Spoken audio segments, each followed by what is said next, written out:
हर कोई खांसी के लिए कुदरती इलाज ढूंढता है। बस अब आपकी तलाश खत्म। अगर खांसी 3 हफ्तों से ज्यादा रहे तो उसे हम पुरानी खांसी कहते हैं। इसकी वजह एलर्जी, नाक से पानी बहना, तेजाबियत या कोई पुराना इन्फेक्शन हो सकता है। अक्सर ये सुबह या रात के वक्त ज्यादा होती है। होम्योपैथी में पुरानी खांसी के बेहतरीन इलाज हैं। Break time point 5। यहां कुछ खास दवाइयां बताई गई हैं। ड्रोसीरा गहरिया और मुसलसल खांसी के लिए।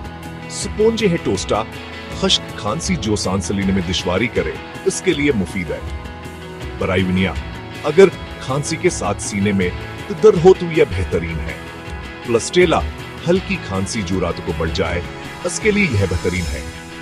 यह दवाइयां आपको आराम पहुंचा सकते हैं लेकिन इस्तेमाल करने से पहले